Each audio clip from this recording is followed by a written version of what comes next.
So I hope there is better understanding with respect to operating leverage. The first leverage that we completed. Now we take up the second leverage, that is financial leverage.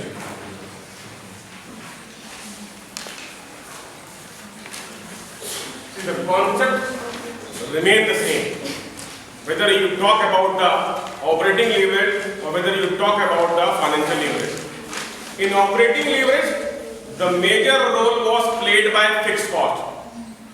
In financial leverage, again, the major role will be played by fixed cost, and that is in terms of interest.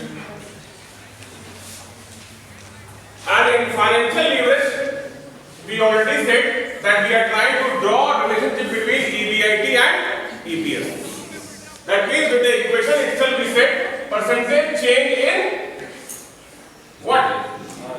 EBIT. Earning per share, dependent variable, and percentage change in EBIT. That concept we are already aware.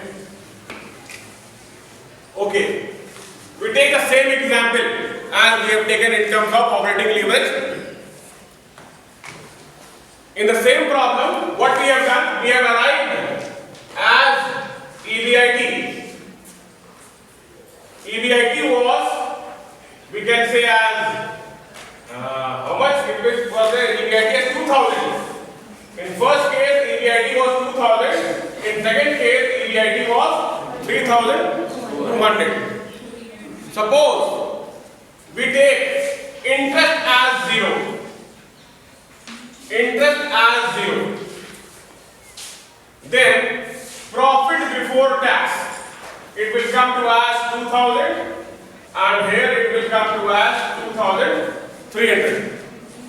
Suppose tax is taken as 50%. Tax is considered as 50%. Then 1000 as tax here and 1600 as here. 1600 as profit after tax and 1000 as profit after tax. Right?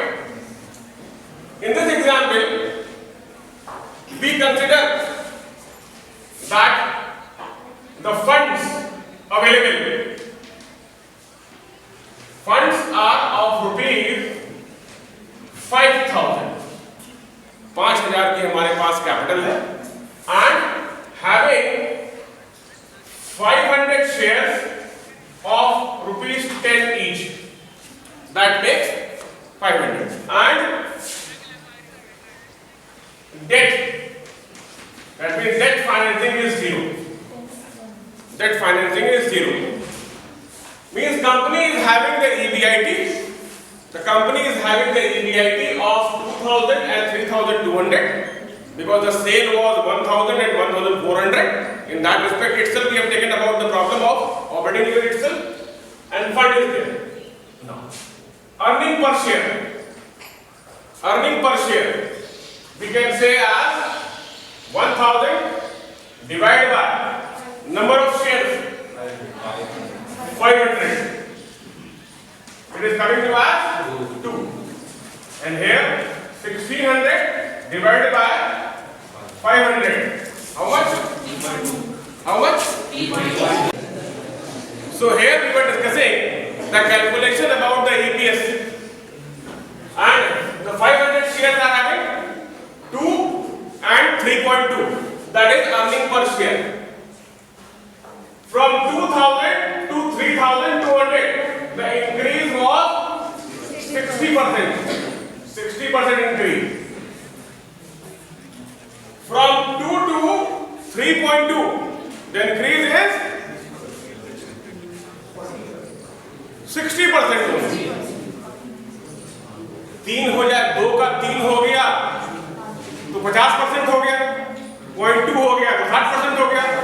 That means 60% increase. Financial leverage, percentage increase in EPS 60%, percentage change in EBIT 60% one time. Again one time. The reason being remain the same because interest is 0, no debt financing. fixed cost is 0. So the earning per share will be in direct proportion to increase or decrease in the EBIT. कि जैसे जैसे EBIT घटेगा और बढ़ेगा उतने ही proportion में हमारा EPS भी घटेगा और बढ़ेगा if the debt financing is 0. Another case. Suppose fund remained 5,000 only, but we have increased debt financing. We have increased debt financing, suppose as debenture or bond of rupees 1,000 at 10% rate of interest. 1,000, that means, make it clear, the capital, the fund remain as 5,000 only. Capital and fund remain 5,000. Earlier, total was equity. Here, in this case, what I am saying, that now 4,000 will be equity and 1,000 will be debt. Fund remain 5,000 only. What we can do?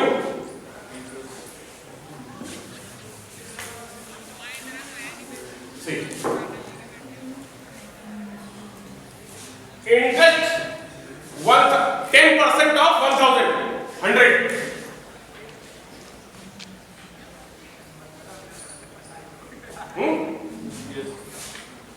It will be 1,900.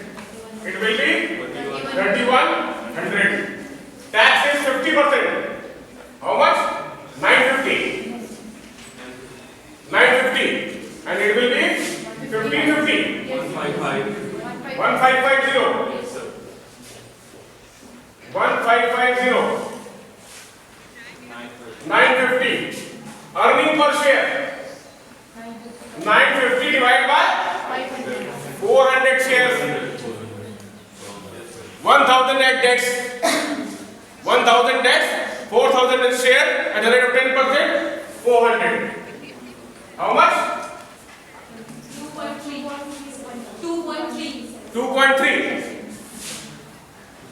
2.3. And here 1,550 upon 400. How much? 3.8. 3.8. Again, EBIT remains in the same form. 2,000 to 3,200 increase 60%. But as now the fixed cost has been engaged, our EPS has increased from 2.3 to 3.8. What percentage? 65%. It must be more than 60. How much? 65. 65%.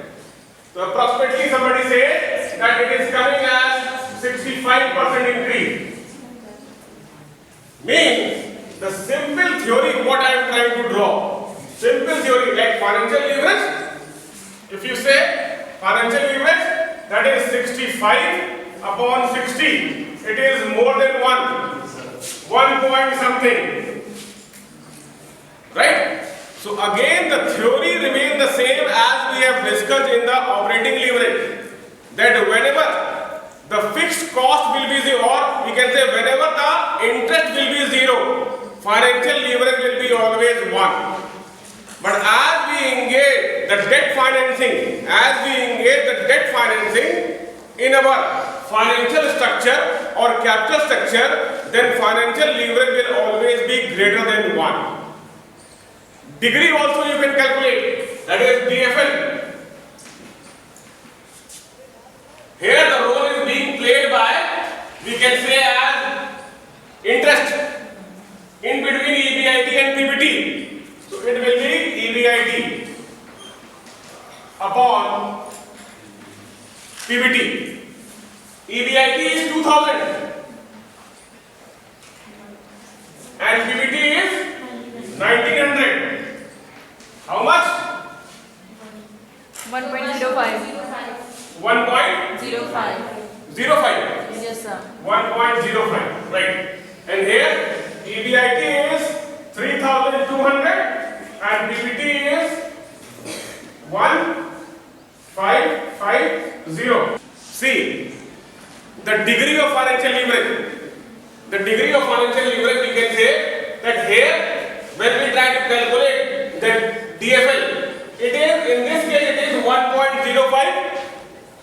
Here, it is coming as 1.03. That means it has reduced. As you remember, in the operating leverage, 1.5 reduced to 1.3 because the fixed cost was remained same as 1,000 and 1,000. Here also, fixed cost remained the same, but EBIT has increased, so automatically the earning is also going to increase. And here, this can be seen that DFL has decreased. So we always say that DFL, higher DFL, will bring more earning to the company in the hand of shareholders' dividend, but that is also going to show the risky situation for the company itself. Degree that we are talking about, the degree that we are talking about. So here, one thing is very much clear, that as we engage the fixed cost, earlier the fixed cost was in terms of the operating fixed cost. Here the fixed cost is in terms of capital structure fixed cost in terms of interest. और हमने आपको पहले भी बताया है कि जैसे ही हम लोग इंटरेस्ट को एंगेज करते हैं कैपिटल स्ट्रक्चर में, that is going to help us in reducing our tax liability. When the tax liability is being reduced, that benefit is passed to the owners. Owners are the shareholder, and automatically our earning per share is going to increase. So we go on increasing the tax, earning per share is going to increase because we are having the benefit in terms of saving the tax liability. But again, red alert sign that involving too much of debt in the company will bring fixed payment of interest on the yearly basis. But if in near future our EBIT is going to fall due to decrease in sale, then the interest amount will be constant and it will be problem for the company to make the payment of the interest. That means the lesson to the company, generate that much of debt financing only which you are able to pay off. Debt financing से हमको tax benefit तो हो रहा है जिसकी वजह से हमारा शेयर होल्डर के पास अर्निंग ज्यादा जा रही है, लेकिन डेट फाइनेंसिंग हमारे लिए एक तरह से रिस्की सिचुएशन भी है. Like we also said that DFL, high DOL risky for the company, high DFL risky for the company, moderate DOL and moderate DFL will always be the ideal situation for the company itself. That means, if the company is having high DOL and high DFL, both are combined, the combined leverage will be more higher. The riskiest situation for the company. The ideal situation is that we should have a moderate DFL and moderate DOL. Always it will be considered as the ideal situation for the company itself. Right? So in this way we can say the concept remains the same. Whether we talk about the capital structure or whether we talk about the cost structure, the fixed cost is playing an important role in calculating the operating leverage and financial leverage. In the next session we will take up the discussion part of this. Thank you to all of you.